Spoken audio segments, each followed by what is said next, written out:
What is up, my fellow film fans? It is Brad from Let's Be Real Brad, and today in the channel, I want to talk to you guys about all of my favorite movies from 2022, ranking from number 10 all the way to number 1 in a ranked video of sorts. So let's just dive right into number 10, which is RRR. RRR is directed by S.S. Rajamouli, and it was one of the biggest movies of last year, and definitely the biggest Indian movie to come out of last year as well. And I wish I had the opportunity to see this movie in a theater, because this has the movie theater written all over it, because I found this movie to be so big and epic on a grand scale and with so much action and excitement, and I was just so in love watching this movie. This movie clocks in around over 3 hours, and I just never felt it because I loved these characters, and I just feel like the screenplay for this movie is so good that I really felt like it should have been nominated for Best Original Screenplay, because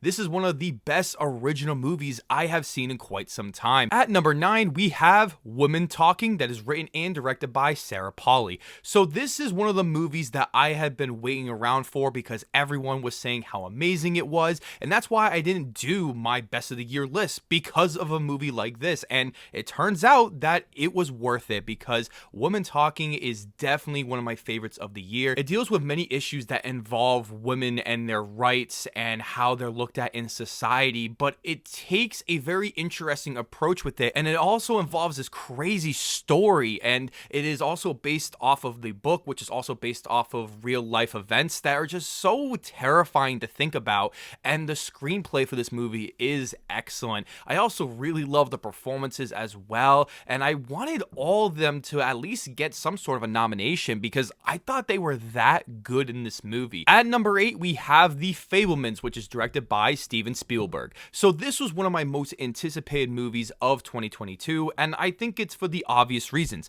It's directed by Steven Spielberg. It's a semi-autobiographical story of his own life. This is Steven Spielberg's most personal film that he has made to date, and I just could not believe the amount of magic that is on the screen. I felt all of Steven Spielberg's vulnerability in this movie, of how he's able to show things, a part of his life that he may not want to show, especially with how he was as a young kid and how his relationships with people were often varied because of his love for filmmaking. And it was nominated for 7 Academy Awards, which is definitely deserved, especially with John Williams' amazing score. So if you haven't gone out to see this movie yet, definitely do, especially if you're a filmmaker, a film fan, or just a love of Steven Spielberg and his movies, then you gotta watch this one. At number 7, we have Guillermo del Toro's Pinocchio. So Guillermo del Toro's Pinocchio is nominated for the Best Animated Feature Film at the Academy Awards, and I have a really good feeling it's gonna win, because it also won a Golden Globe for Best Animated Feature Film,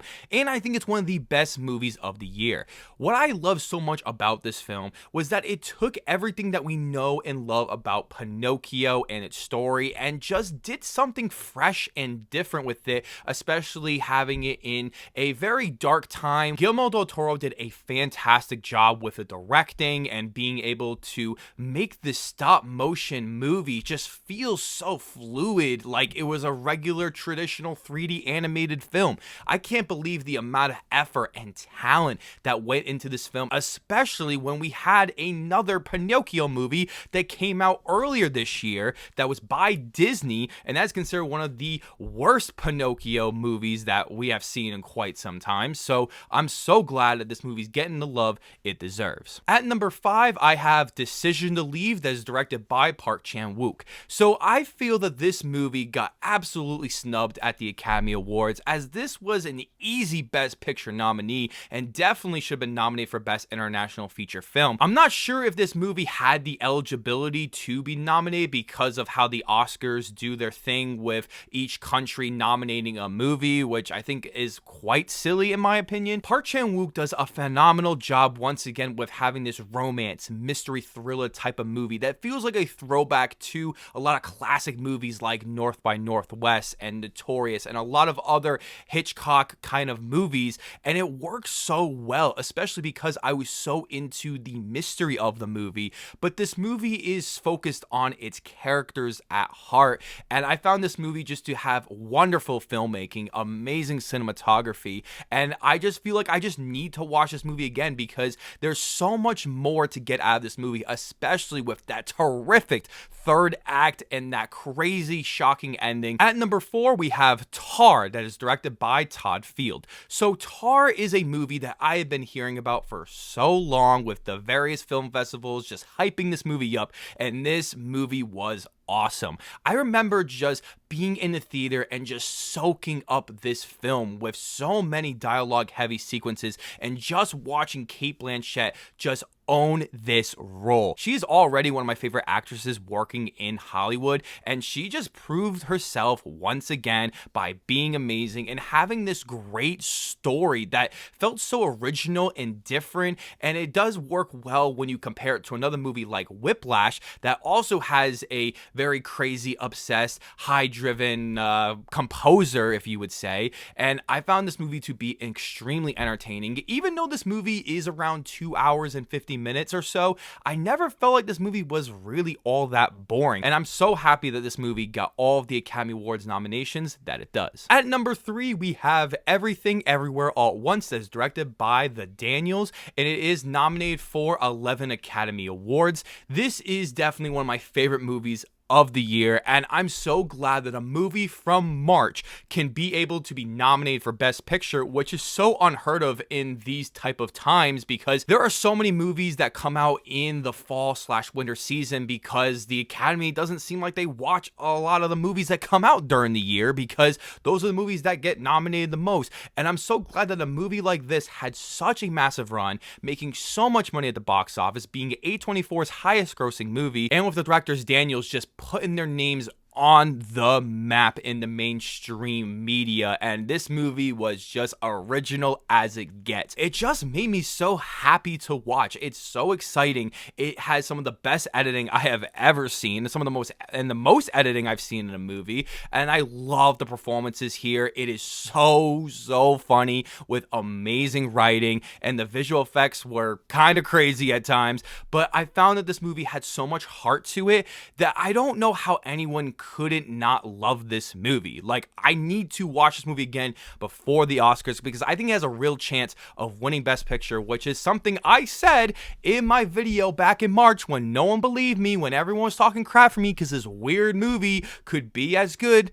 I always prove the haters wrong. It's just what I do. At number 2, we have The Banshees of Inisherin, that is directed by Martin McDonagh. The film stars Colin Farrell and Brendan Gleeson, who were both nominated for Academy Awards for Best Actor and Best Supporting Actor. And the movie is nominated for 9 Academy Awards, and all those things are definitely deserved. This movie is phenomenal. When my wife and I went to go see an early screening of the film, my wife could not stop crying after she saw the film. And I was crying too because this movie is really damn sad, but it's also insanely hilarious. It's got a great and amazing story, phenomenal characters, and the performances are off the charts. This is one of those movies that is so simple and easy to watch, but there's so many subtle layers to it. I truly loved every aspect about this movie, especially when you get to the third act of the movie that just completely changes itself on its head and it becomes a really dark film. And I haven't met a single person who hasn't loved this movie. And if you haven't seen the movie, you better get on it because it is on HBO Max. You can see it in some theaters. You can buy it on Blu-ray. It is worth it. I promise you. So finally, at number 1, a movie that impacted me so much and made me think so much about the film and was just so incredible. And I waited for this movie to come out on a rental on Vudu because there were just no theaters around me that had good times for seeing this film. I would have to drive like an hour and 30 to go see it, but I'm glad I saw this movie and I waited to do this video because my number 1 pick is After Sun, that is written and directed by Charlotte Wells and her directorial debut.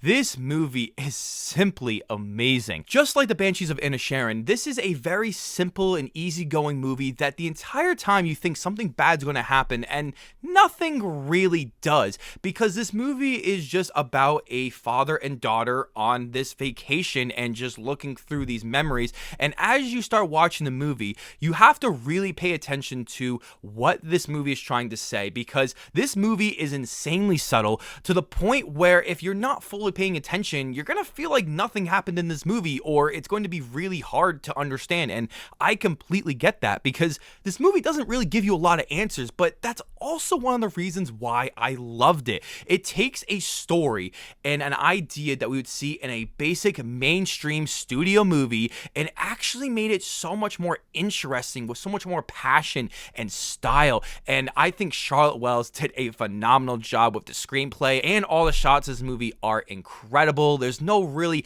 flashy scenes or flashy Oscar bait moments. This is just a well-made, well-directed, well-acted film, especially from the leads who are Paul Mescal and Frankie Coiro, who have the best relationship that I have seen in a movie all of last year, besides Colin Farrell and Brendan Gleeson from The Banshees of Inisherin. They just felt like they were really father and daughter, like not in a movie type way. Like it felt like I was actually watching these people from a camera or someone recording them. Paul Mescal was also nominated for Best Actor at the Academy Awards, which is totally deserved. And I'm so glad to see this movie get the love that it's getting. And so many more people are loving this movie. So if you haven't checked this movie out, just rent it or buy the movie, or just find a way to watch this movie legally, because it is phenomenal. And I want to see more movies from director Charlotte Wells, because she has a phenomenal future ahead of her. Thank you guys so much for checking out this video. As I want to know below in the comment section, what is your top 10 movies of 2022, and what are some of the biggest surprises and not so surprises from my list? I would love to hear about it. Before you guys check out this video, don't forget to hit that subscribe button, leave a like as you always should, and ring that notification bell so I can always see you in the following video.